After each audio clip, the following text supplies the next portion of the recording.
Welcome to the Seven Figure Leaders podcast. This podcast was created to celebrate the success stories of seven-figure business owners, giving them a platform to share their insights and lessons learned in order to inspire other business owners. As well as that, it's an opportunity to build new connections. So if you're a seven-figure business owner or someone who works with seven-figure business owners and you're looking for introductions to potential stakeholders, strategic partners and clients, I'd love to hear from you or have you on as a guest and see if I can help make those connections for you. Just go to synergycfosolutions.co. That's synergycfosolutions.co and click podcast. And there you'll find the link to apply.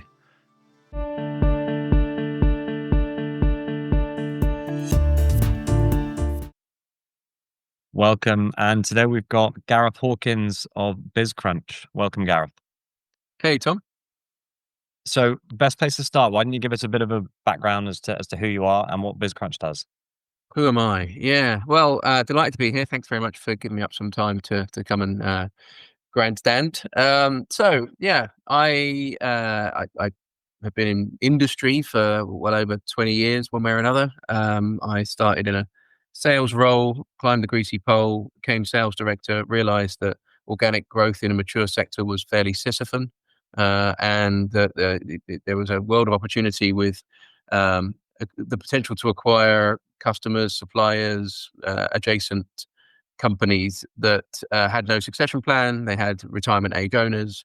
And so over the course of about 8 years, we managed to acquire a number of businesses into the group. And we were growing, instead of organically by sort of 5-6% a year, we were growing acquisitively by 20-25% a year. I quadrupled the margins, 4x, 5x to the top line. It was a great journey, really, really enjoyed it. And by the end of it, I had been running as MD for 7 years, the group. And we had acquired training companies and power electronics manufacturing companies and consumable factories, as well as distribution companies and fume extraction suppliers. And we had a whole kind of ecosystem, if you like, around the fabrication sector that we were supplying at the time. So it was great, but we collectively, as shareholders, made the decision that we wanted to crystallize that gain after a very busy journey. And so we eventually, having run a process, we found a great opportunity to partner with Indutrade, one of the Nordic permanent holding companies with a sort of relatively diverse 350 plus set of business units scattered across Europe that are specifically in the kind of industrial space, which is what we occupied. They are a fantastic owner. We're a wonderful acquirer. Very much enjoyed working for them. Stayed around for a couple more years post the exit. And then after COVID, when my son was born, I decided to move on. Scratched an itch in the venture space, worked for an incubator, launched 64 companies over the course of 3 years. I have an angel portfolio of over 30 companies. And during that journey, the itch kind of inverted at about the same time as the market inverted from kind of growth stocks to value stocks, macroeconomically. And I had a yearning to get back into M&A. And through the incubator, my paths crossed with the founders of BizCrunch, which was trying to solve for some of the challenges faced by the kind of generational wealth transfer, the baby boomer owned businesses that are seeking to sell, don't have any internal succession, matched by this growing movement of acquisition entrepreneurs that are looking to buy such businesses. But trying to connect the dots was a challenge. There's lots of obstacles, if you like, to getting those kind of deals done. The space was never efficient. It was quite one of the last vestiges of professional services that was, I would say, outdated and traditional in its sort of offline nature. Quite a bit of vested interest, a bit of sketchy practices in some cases. So we've set out to really digitally transform the small business succession M&A space for both buy side and sell side. That was 18 months, 2 years ago that we began on that journey, and we launched the product June 24, realistically. And yeah, it's been going great guns ever since. So love to tell you a bit more about it. Great, brilliant. Well, great introduction. So you mentioned a few points there that I think would be good to dive into before going into BizCrunch, perhaps. So firstly, the landscape of the M&A market and the baby boomers. For anyone who's not familiar, perhaps you could give us a bit of an overview of what's going on there. Yeah, Well, I guess we couldn't have escaped Rachel Reeves's tub thumping about the 22 billion black hole that she believed she inherited from her predecessors, which she's only actually gone on to exponentially increase. But that's by the by. Don't know who she'll blame next. But Look for another day. one for another pod, I think. Yeah, sorry, wrong pod. But yeah, I think she's turning a complete blind eye to the bigger problem of the economic continuity risk that is sitting with what you'd call them, if it was Germany, you'd call it the Mittelstand, this middle economy, which is actually the lion's share of the employers in the economy, that sits below the appetite of the kind of lower mid-market private equity acquirers that like to see 5 million EBITDA and above, but above the kind of lifestyle businesses that are, sole traders, etc. There's this swathe of the economy, probably the best part of 1 million companies that are employing people, paying their VAT, generating their corporation tax, creating all this wealth and GDP for the UK economy, of which there is a significant and growing contingent that are owned by retirement age, and we mean 60 plus owners that have no internal succession option, that if they don't sell, and who ultimately need to sell over the next decade, but if they don't sell, that collective loss of those companies will represent about a 160 billion per annum dent in the UK economy from a fiscal standpoint and the welfare bill of the people out of work. So we think that's a massive problem, and it's actually a problem that's also echoed in lots of developed world economies. So I mentioned Germany, they face the same challenge. 250,000 businesses every year go unsold in Germany, but that need to sell because of the retirement age challenge. We've become obsessed in Western economies with newness and innovation and venture capital, which in and of itself, venture capital is not delivering the returns that I think we were all hoping it would. But the Mittelstand, that lower mid-market and below, it's been kind of squarely ignored by both governments and commercial finance and private equity until the rise of this acquisition entrepreneurial movement, this ETA or search fund movement, which seems to be the answer to the sailor's prayer, coming along and looking to buy these companies and save them from snuffing out. So yeah, we think we know the problem, and we think we've seen the solution, and we're trying to be the kind of catalyst to bring those two pieces together and head off the crisis. You touched on a few different angles of the problem, which I hadn't heard before. So that was really interesting about the fiscal gap that it's going to create with these companies closing down. So you mentioned there you've identified the gap, and you're coming in with BizCrunch to solve the gap. So what's BizCrunch doing, and how's that bridging that gap? It's serving both acquirers of companies, so be that ambitious, acquisitive companies that want to grow through acquisition, that are looking at their own internal corporate development, be that lower mid-market private equity that's looking for opportunities to acquire and grow their portfolio, or be that acquisition entrepreneurs that are looking to acquire, own, and operate an existing company. So for many years, business schools would teach your MBA, and the only real elective outside of the sort of standard curriculum was entrepreneurialism through 0 to 1. Let's go start a business, be a tech entrepreneur, try to shoot for the unicorn.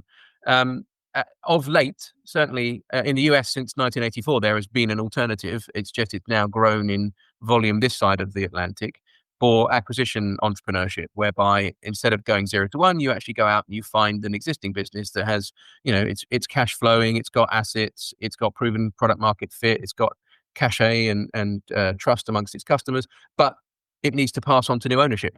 We help surface those opportunities on the buy side. On the sell side, we help these sellers get ready for exit to maximize their exit opportunity, and we try to decost and decomplexify the process of these two parties coming together and making a transaction. So helping on the due diligence side, on the standardization of terms and documentation and escrow side, we put together a whole panel of partners and a digital powered workflow that effectively expedites the process, keeps it simple, allows you to continue to focus on your day-to-day operation of running your business, because so many sales processes can be treated as a bit of a distraction. And, it keeps the costs manageable. A lot of these companies are probably, 500,000 to 1.5 million EBITDA. The quantum on those transactions is under 5 million. Do you really want to be spending, cumulative 50 to 100 million, 50 to 100 grand on professional services? That's going to make a big dent in your consideration that you get to take away from this. So we're trying to use this digital disruption to make the process faster, cheaper, less complex. Mm-hmm. And so what you're doing is you're essentially helping the buyers find these businesses. Mm-hmm, correct. And then you're helping the sellers essentially whiz through the sale process in a much more streamlined way than they would. Yeah, expeditiously, still with the caution and still making sure that, all the I's are dotted and the T's are crossed, and that everybody's, satisfied that mutual due diligence was comprehensive, but not needlessly protracted. I love a lawyer, but a lawyer loves a billable hour. And if they can find a reason to double check and, ensure they're representing your best interests, that is their duty, but it also corresponds with increased invoice at the end. And so if we can keep it sort of expedited, then all the better for all parties. So yes, we do that. There's the combination on the buy side of us helping find off-market targets before they come to market, and what we call seller verified listings, where through that process we have identified sellers who are interested in selling their businesses. Maybe they've explored a process, but they didn't manage to complete a process.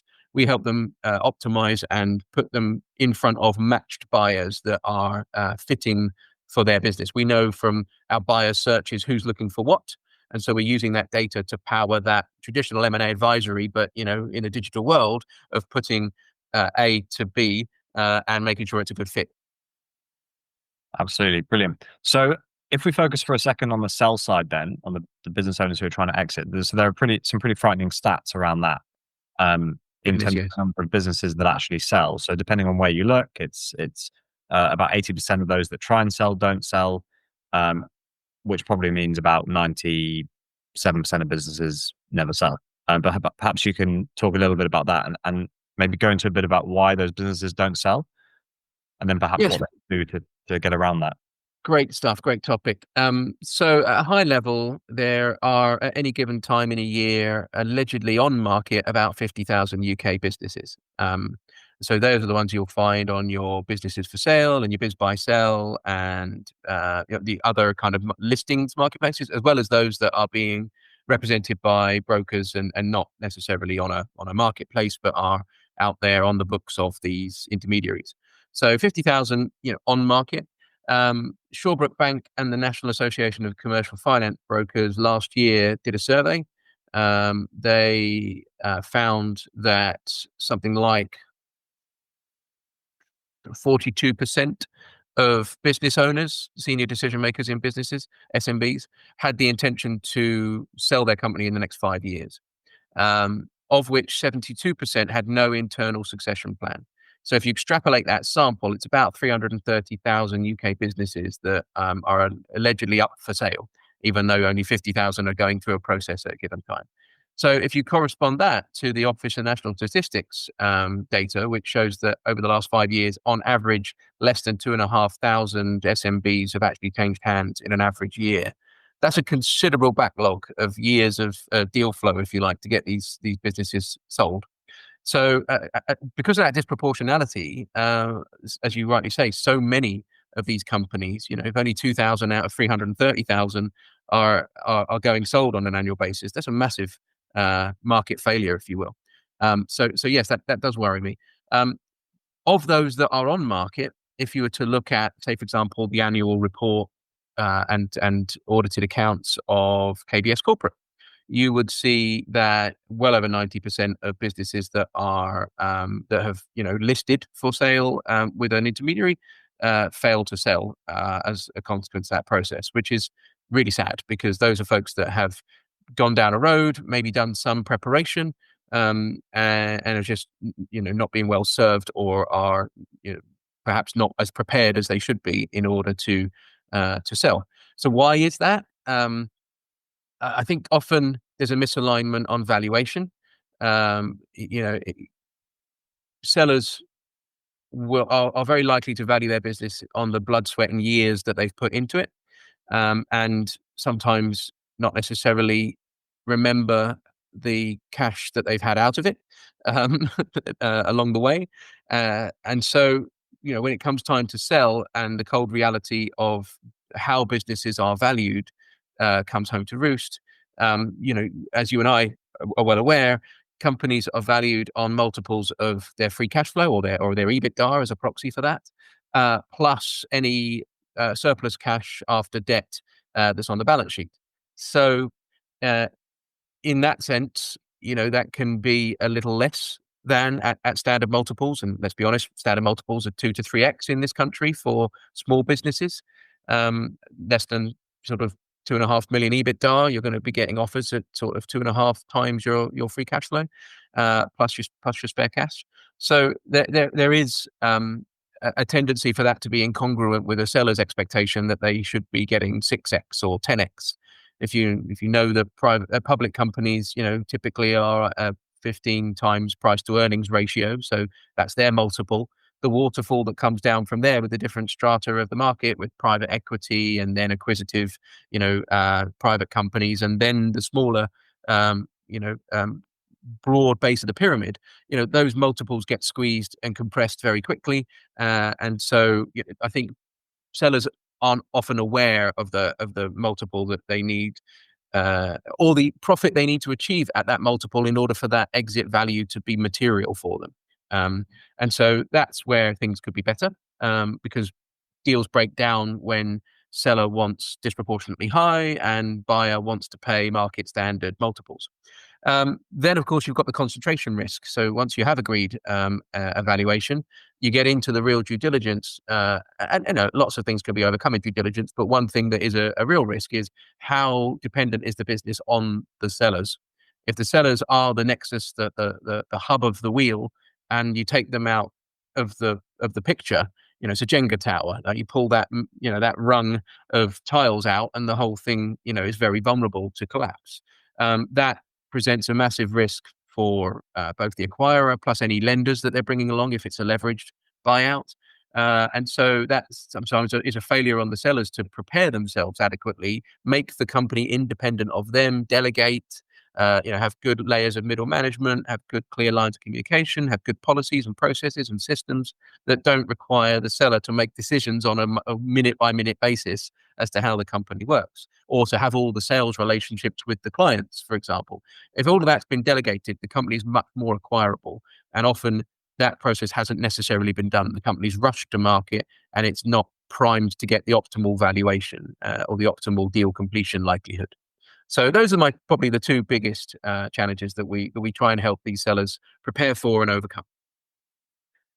I think, yeah, I agree with everything you said. I think the one that stands out most of the time is that the business is too dependent on the owner, and too much of the business is in the current owner's head. And obviously, from a buyer's perspective, the last thing you want is to acquire a business where half the business is going to walk out the door with the business owner. So I think that's really important. So with that in mind, what can a potential seller do, and when should they start doing it to actually get themselves and their business prepared for this sale?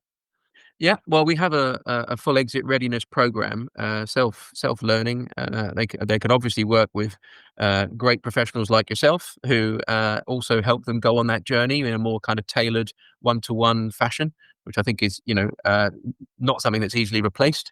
You can kind of give the broad brushstroke as we do with our kind of self-learning, self-paced program and assessment, but actually you need a Sherpa. You need somebody that's going to help you really get things in order in a sort of shoulder-to-shoulder capacity.